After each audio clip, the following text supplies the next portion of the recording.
Hello students, இப்போ நம்ம இதில் பார்க்க போகிறது 7ஆம் வகுப்பு கணிதம் 3ஆம் பருவம் 2வது பாடம் பார்த்தீங்கன்னா சதவீதமும் தனி வட்டியும்.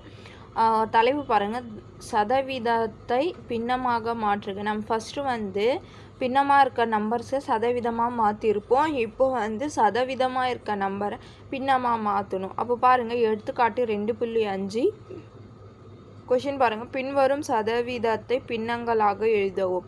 ஃபஸ்ட் கொஷின் பாருங்கள், 60%. அப்போது இது பின்னமாக மாற்றணுன்னா பாருங்கள், 60% இஸ் ஈக்குவல் டு 60/100. நீங்கள் பார்த்தீங்கன்னா சதவீதமாக பின்னம் இந்த மாதிரி குத்துருந்தாங்கன்னா அது சதவீதமாக மாற்றணும்னா நீங்கள் 100% பெருக்கி இருப்பீங்க. இப்போ அதே சதவீதமே பின்னமாக மாற்றணும் 100ஆல் வகுத்திடணும் நீங்கள். புரிஞ்சுதுங்களா? அப்போ பாருங்கள், இந்த 0க்கு இந்த 0 கேன்சல் ஆகிடும். இது பார்த்தீங்கன்னா 2ஆம் வாய்ப்பாடில் ரெண்டுமே வரும். இது 3 2 6, இது 5 2 10. அப்போ என்ன வருது? 3/5. அப்போ இதுக்கு பின்ன வடிவம் பார்த்தீங்கன்னா ஆன்சர் 3/5. அதுக்கப்புறம் 2வது கொஷின் பாருங்கள், 125%. இதோ 100ஆல் வகுத்திடணும். அப்போ பாருங்கள், 125% இஸ் ஈக்குவல் டு 125/100. அப்போது இது பார்த்தீங்கன்னா நீங்கள் 25ஆம் வாய்ப்பாடில் அடிக்கலாம். 25ஆம் வாய்ப்பாடில் பார்த்தீங்கன்னா இது 4/25 வரும், இது 5/25 வரும். அப்போ ஆன்சர் என்ன வருது? 5/4. அதுக்கப்புறம் 3வது கொஷின் பாருங்கள், 3/5%. அப்போது இதுவும் பாருங்கள் 100ஆல் வகு. அப்போது 3/5% இஸ் ஈக்குவல் டு 3/5, இது 100. அப்போது இது பார்த்திங்கன்னா 5 வகுத்தல்ல இருக்குதுங்களா? அப்போது வகுத்தல்ல இருக்கிறதுனால இது கீழே வந்துச்சுன்னா பெருக்கலாக மாறிடும். அப்போது 3/5 பெருக்கல் 100ன்னு வரும். அப்போது இது பெருக்குனிங்கன்னா 3/500ன்னு வரும். புரிஞ்சுதுங்களா? அப்போது இது பார்த்திங்கன்னா எந்த வாய்ப்பாலையும் வகுப்படாது, அதனால இதுக்கு ஆன்சர் அப்போ பார்த்திங்கன்னா 3/500 வரும். அதுக்கப்புறம் பாருங்கள், 4வது கொஷின் 15/10%. அப்போது இதுக்கும் பார்த்திங்கன்னா 15/10% இஸ் ஈக்குவல் டு 15/10/100.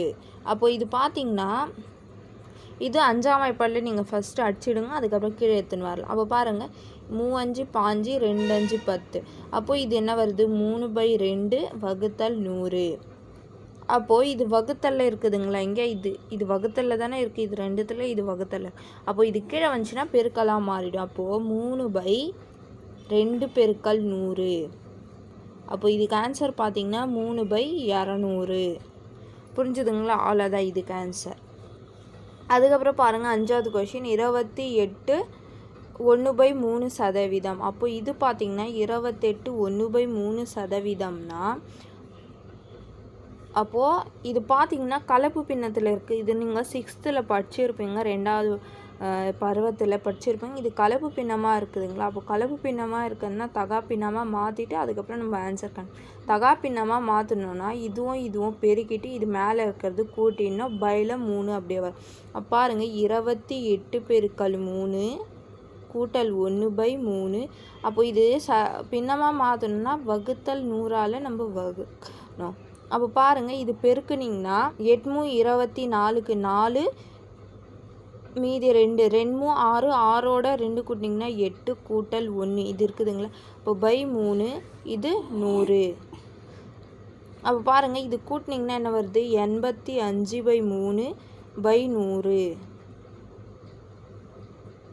அப்போது இது பாருங்கள், இங்கே வகுத்தல்ல இருக்குதுங்களா இது? அப்போ வகுத்தல்ல இருக்கிறதுனா கீழே எடுத்துன்னு வந்தீங்கன்னா பெருக்கெல்லாம் மாறிடும். அப்போது 85/3 பெருக்கல் 100. அப்போ பெருக்குனிங்கன்னா 85/300. அப்போ பாருங்கள், இது 5ஆம் வாய்ப்பாடில் நீங்கள் அடிக்கலாம். 5ஆம் வாய்ப்பாடில் அடிச்சிங்கன்னா பாருங்கள், 4 5 5, மீதி எவ்வளோ வரும்? 3. அப்போது 3னா 35ன்னு வரும். அப்போ 7 5 35. அப்போ இது 17ன்னு வரும். அதே இது 5ஆம் வாய்ப்பாடில் அடிச்சிங்கன்னா 6 5 30, இது 0 அப்படியே இருக்கிறதுனால அது அப்படியே வரும். அப்போது என்ன வருது? 17/60. அப்போ இதுக்கு ஆன்சர் பார்த்திங்கன்னா 17/60. புரிஞ்சுதுங்களா? அவ்வளோதான் இதுக்கு ஆன்சர். இந்த மாதிரி தான் போடணும்.